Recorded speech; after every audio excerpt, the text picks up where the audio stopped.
so many of us get back with exes and so many of us don't talk about it. It's kind of like a taboo. And I am back with my ex, which I didn't think many of you would care, but here we are. So today's podcast episode is about getting back with an ex, what happened with mine, why we're back together. I'm speaking with no notes. I'm raw dog in this episode. So with that being said, welcome to Beauty on the Inside podcast. I'm doing this episode because basically no one talks about getting back with an ex, and I feel like every single one of us listening to this has broken up with someone and gotten back with them. So why don't we talk about it, and why is it so like taboo?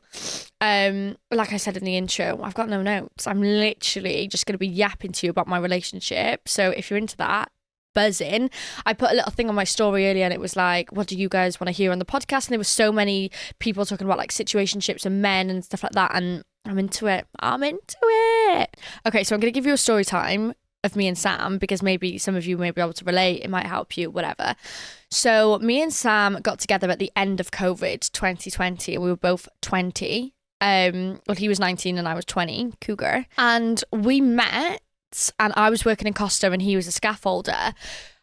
And then over the last, did you see that fly? And then over like 5 years, we basically grew into different people. I just started TikTok. I was getting into TikTok shop. I was still working in Costa. So what I used to do is I'd work in Costa Monday, Tuesday, Wednesday, because you weren't allowed like fake tan, nails, hair extensions, all that jazz. So I'd work in Costa Monday, Tuesday, Wednesday and look like an absolute fucking gremlin. And then on a Wednesday night, I'd come home. I'd have a full body shower, stick my extensions in, fake nails, fake tan, everything in between. And me and Sam, I was kind of like coming out of a friendship group as well. And then Sam kind of like replaced those. And I know they always say like, don't fuck off your friends for a boyfriend, but it's hard when you get a boyfriend that you like. I've been there. I'm sure that we can all relate. So that kind of happened. And then me and Sam kind of like lived in each other's pockets for 5 years straight, which was nice. Like I enjoy Sam's company. If you've seen Sam's TikTok, he's a fucking nutter. And I love it. Like I absolutely love it. But I'd put all my eggs in Sam's basket. And obviously I was changing a lot. I'd quit my job.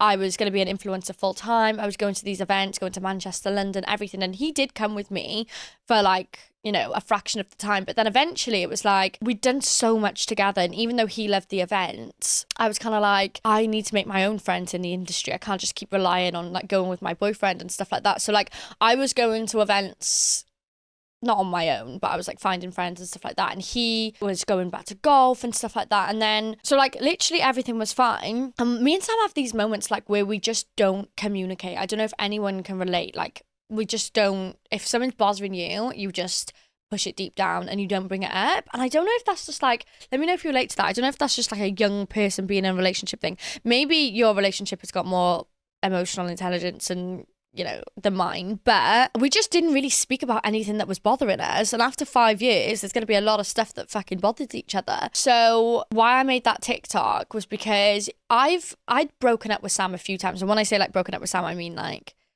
you know when you've just had a fucking enough and you're like, right, get out. And then they get out and you're like, I was only joking.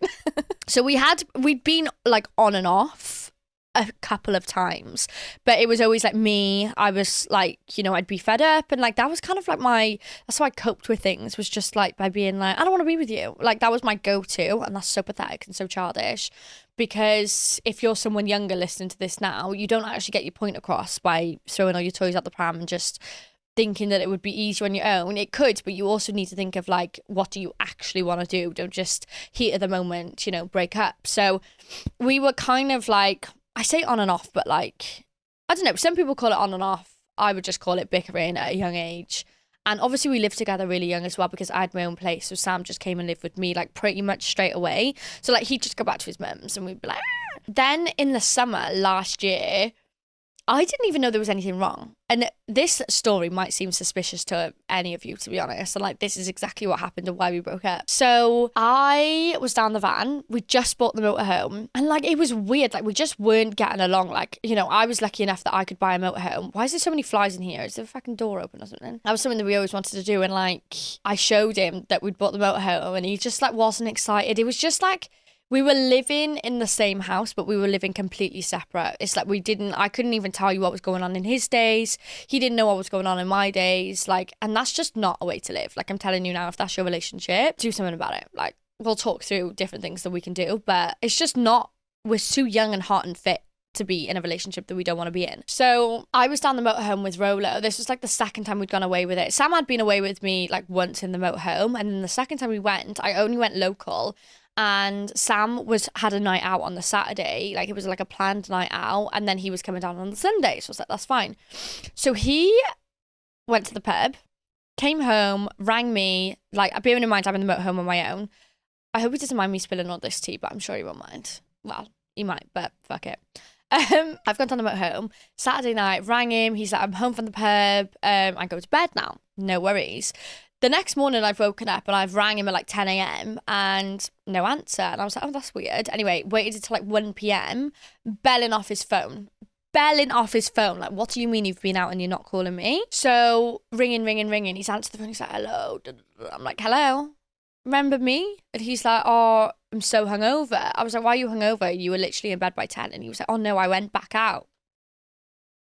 We're not the kind of people that like if you're going out, have a good time, have a fucking shot for me, I'll send you money for a pint, vice versa. I've never been the kind of person to care if he goes back out, because we're outside. Like, that's one thing about me and Sam, is we are outside. I feel like I'll be outside until I have a kid. Like, I just love it. I love pub culture in Wales. Obviously you have pubs in England as well, but like I just love being outside with friends, especially if it's sunny. And me and Sam have like 10 pubs on our street, so like we go out. So that's never been a problem for me. It was the fact that he didn't tell me. So I was like, right, that's weird. Why didn't you let me know? And obviously, like, I can imagine if you've woken up and you're hungover and you answer the phone to your missus and she's fucking fuming, could potentially be one of the worst hangovers of your life. And best believe I wasn't best pleased. So I was scrapping. I was literally like, where have you been? Who have you been with? Like, as you would. Like, and then he basically turned around to me and he was like, to be honest, he was like, I don't know if I want to be with you. Red flag. What the fuck do you mean? I was like, right. And he was like, I'll ring you back in 20 minutes to let you know if I want to be with you.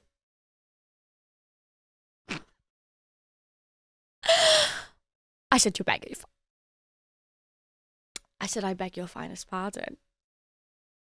You're going to ring me in 20 minutes and let me know if you want to be with me?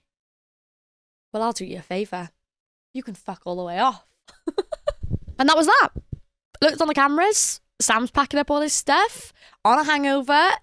I found out now that that was the worst hangover of his life. But packed up all his stuff, left. I did that TikTok because my ego was so hurt that he'd left me. That's why I made that TikTok. Because I was like, duh, if you're breaking up with me, I'm single boots. Like, this isn't any like, oh, maybe we'll get back together. No. We're never, ever, ever getting back together, in the words of Taylor Swift. That's why I made that TikTok, because I was fully single. I would never, even if he'd have come calling back, which he never, because he's stubborn as fuck and I'm stubborn as fuck. Even if he'd came calling back, I wouldn't have taken him back. So I was literally like, oh my God, freedom, #freedom. And I don't know what it was. Like, I wasn't sad. Like, it was in the peak of the summer. This sounds awful. He's definitely not going to listen to this, so I don't really care. But, and I've told him, like, I wasn't really sad. I think it was like a long time coming. And because we were on and off anyway, it was just like a, all right then, fuck off kind of thing. And best believe I had the best summer of my life. We had 4 months apart. Went to Ibiza, Dubai, anywhere and anywhere. Any plans that was thrown my way, I took. And also it made me realize, like, obviously when I was single for like the first week or two, I was kind of like, oh, well, I haven't really got any friends. This sucks. Like, this is the only reason this sucks, because I don't really have any friends. Not that I didn't have any friends, but I hadn't made an effort with anyone for the longest time. So it's like, I didn't really have any connections. I didn't have anyone that I could text and be like, do you want to go to the pub? I was best friends with his cousin, but obviously because we just split up, it was like, you know, you're his cousin. Like, I don't know, it was a strange time to be alive. This is great advice. If you've just come out of a relationship, or you've just broken up with an ex or something, and you find yourself in the same position as me, this is what I did to get out of that. So first of all, in the evenings, that's obviously when we would spend time together. So when I was single, I would fill up my evenings, not fill it up, but I would do something so I'm not sat on the sofa at 4 p.m. crying, like I had something to do. So I would work all day, and then in the evening I'd either go into a gym class, which, you know, that could help you if you're into the gym, but some people hate it. Valid. go and do a Tesco big shop, go into town, go and get yourself like a drink in a pub, like literally by yourself, and take your laptop or something. It was a couple of things that I did in the evenings just to kind of like not feel sad. I wasn't like suppressing my emotions as such, but it was like, right, well, what the fuck do I do now? Like, you can't, if you just sit there and wait for them to come back, like it's going to be absolutely horrible. So I would do little things like that. I'd go and see, you know, my mum or whatever, or take the dog for a walk. And then after a while, after people like clocked on, and to be fair, like I'm not like an outwardly social person. Like I find it hard to message people and be like, hey, do you want to go for a drink, or hey, do you want to go for food, which is so weird because I love it when people do it to me. I've got such good friends at the minute and they'll just be like, I'm going to Nando's, do you want to come? Or I'm going to the pub with my family, do you want to come? Like, but I would never do that. I don't know why. Like, if someone relates to that, I feel like I could be slightly autistic, not self-diagnosing, no, you know, but I don't know. It's like I'm really, really strange when it comes to other people. So I was lucky enough, obviously I posted that TikTok video and then I had people like, oh my God, I'll come down and see you and or we'll go on a night out. You'll get invited on so many nights out when you're freshly single. It's fucking great. So one of my bestest friends, Molly Jacks, she was living in Ibiza. And she'd said like, oh, come and visit me and when I was with Sam, but I was just kind of like, oh yeah, whatever. And then I remembered that she said that when I was in my single phase. So I was like, oh my God, I'm literally gonna go out and see her. Like, why the fuck not? So I went out to see Molly. I had the best weekend of my life. I made so many amazing friends. And I've seen them so many times since then. And it was just fab. And that's just an example of like saying yes. Like we met Al, shout out to Al. We partied so hard. I partied for like 4 days straight, no sleep. Like beach club, after party, beach club, after party, like for 4 days straight. Like no one wanted to go home. It was just unbelievable. Such good vibes, such good people, such good friends. And if I hadn't have said yes to any of that, like I think if you're single, you can be sad about it, obviously, but try and see like the positives, try and see the things that you wouldn't necessarily do before, or like the situations that you'll be in and stuff like that. Like it's just, there's such a fun side to being single if you want to say yes to plans. I said yes to everything. And then, so 4 months, lived my life, didn't hear off Sam. I think Sam was even seeing someone else, but I didn't even care because it was like, I know Sam's a good person. He's just not a good person to me. So it was like, I didn't want him to be sad. I didn't want him to like be crying in his bedroom because like I wasn't either. It was just like, you know, boys just try and find something better. Whereas I was the complete opposite. I was just like, I'm going to find me. I'm going to find out what I like and what I want to do and what friends I want to be around and stuff like that, rather than just acting like a 70-year-old retired couple. So boys and girls deal with it very differently. If you're just fresh out of a breakup and your ex is like, you know, doing whatever and seeing whoever and whatever, like just focus on yourself, girl. Focus on yourself. Turn the attention to you. Like, what do you want to do? Who do you want to see? It's just a game changer. Like, I had the best time, and I obviously thought about him, but I didn't think about him as much as like, you know, I don't know. I just was over it. I just needed the break, and so did he. And I had no intention of getting back with him ever. Well, I don't know. Actually, I feel like I'm telling a lie. In the back of my mind, there was like a slight chance that I would give him another go, but you know, he literally was seeing someone else. So I was just like, yeah, no, it's never going to happen. So fast forward, 4 months down the line, best time of my life. I'm in Kenmore Lane in Cardiff, if you know, you know. And who fucking walks in? Sam.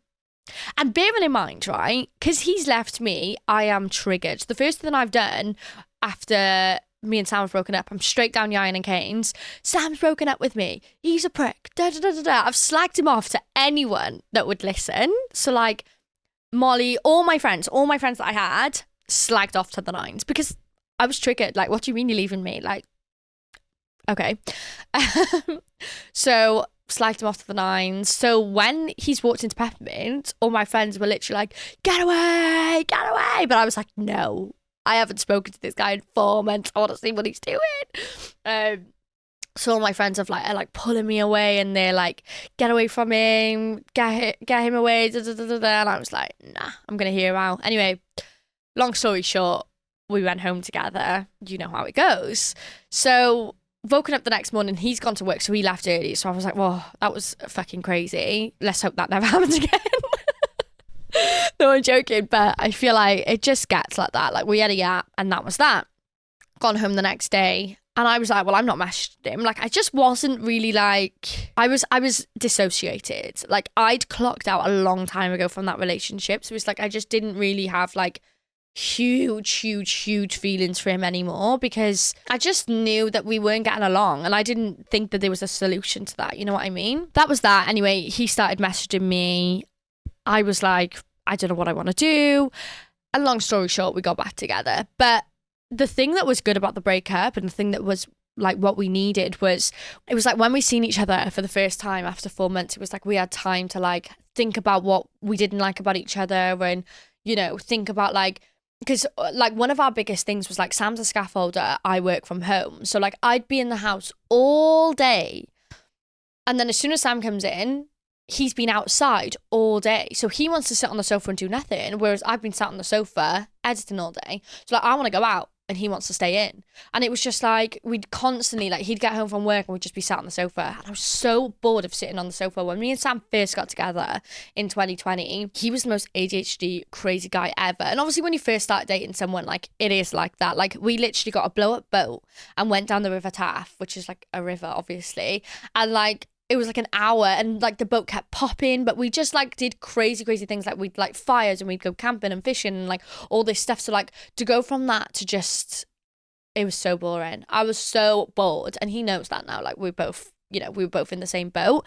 I was so bored of being with him and he was bored of being with me. So when we got back together, it was just like, you just lay all your cards out on the table, because it was just like, I don't know, I don't really care what happens. So it's like, I've got nothing to lose if I'm just straight up honest with you. And to be fair, like, we've been back together like 6 months now, and it's been, touch wood, it's been great. It's been better than I ever could have thought, ever. It's been better than I ever could have imagined. It's been better than I thought. We get along so much better now. We communicate when something's wrong rather than just bottling it up and then breaking it up. I've like, all those friends that I made when I was single, still got them. Still got holidays booked. Still got all those events planned. Like, I have so many people around me now that I didn't have before. And it's just like, I want to be in a relationship with Sam, but I don't want to just, like, for example, sorry, this has just turned into a rant about Sam, but I feel like this is relatable. Bless him. I love him. We're back together. It's absolutely fine. But another thing that was happening was, like, on a Friday night, we'd have a date. So like, all my weekend would be dedicated to him. And it's like, on a Friday night, he'd be like, oh, let's go on a date tonight. And I'd be like, yeah, good, sign me up. And I'd be waiting. I'd be in full glam, film, sat on the sofa. And he's like, I'm just going to pop to the pub after work with the boys. I'll be home after 1. Right. 2 hours later, 3 hours later, still not home. And mug, like, actual fucking mug. Why am I wasting my Friday nights sat here waiting for you to take me on a date when you're in the pub with the boys? Oh, I feel like I'm reliving it. So that doesn't happen anymore. If you want a date night, you plan a date night. If you want to book in something where we actually book a restaurant and go, then that's what we'll do. But I'm not just waiting around to see if you're free on a Friday night anymore. It's not happening, sweetie. It's not happening. So that's definitely some of the things that has made our relationship so much better. If you want to see me and if you want to date, you plan it. It's not spontaneous. Like, literally get it in the diary. Otherwise, I'm going out with the girls. Like, I'm not even in like I'm going to shake my ass on a yacht way. It's in like a way of like, I'm going to go and spend time with people who, like, you know, want to see me. So that's my little story time and what happened with the breakup. I actually can't believe how many of you cared, but like, I feel like I would care. Like, if I was watching someone on TikTok and they were like, oh, you've broken up with your boyfriend, tell us story time. Like, I feel like I would want to know, you know? So that's my little story. It's so much better now, like I said. And I don't know why getting back with an ex is such a bad thing. Like, if they've cheated, I mean, I'm not speaking from experience at all here. So like, I really don't want to say anything, but I think if you've got, with girls, and this is what I discovered, with girls, like, we clock out in our heads way before we actually leave the relationship. So even if you've got 10% curiosity, if it's still going to work, like, don't be delusional. Don't be fucking delusional. Don't be thinking that it's going to work when it's clearly not. Like, if he's out every weekend and he's sleeping about and there's baby mums and all that, like, no, you're worth more than that. I promise you that. But like with me, there was like 10% chance that I thought it was going to work. And I wanted to explore that 10%. And I didn't care. Like, you know, my mum, like my family weren't over the moon because obviously I'd told everyone what had happened. So it's like then for me to turn around and be like, oh, joking. Do you know what I mean? Like, it was annoying. It's annoying for everyone around you. But I didn't care. Like, I owned it. I wanted to see if this was working again. And luckily it did. But even if it didn't, I don't care. Like, this is your life. You can do whatever you want. If you want to get back with someone. However, I have been in a relationship before and something happened where we had to break up. That was horrible. Even though I'm so fucking glad it happened because I never want to see that bleep ever again. But if they're not treating you badly, if they're not cheating on you, hitting you, anything like that, then, and you still want to explore, I say explore. Shoot me down. Like, I just think if you want to try. This might not be good advice, but it's advice that I would have liked to hear when I was like and ahhing about whether to get back with Sam. Don't let people mug you off.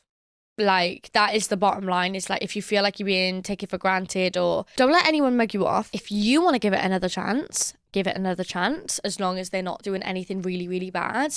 And obviously take advice on board, like your family's opinions and all that jazz. But realistically, like, you know what you want to do. And if you want to give it one more chance, I say give it one more chance. I don't know. Like, look at Tommy and Money May. Look at me and Sam. It's worked out well.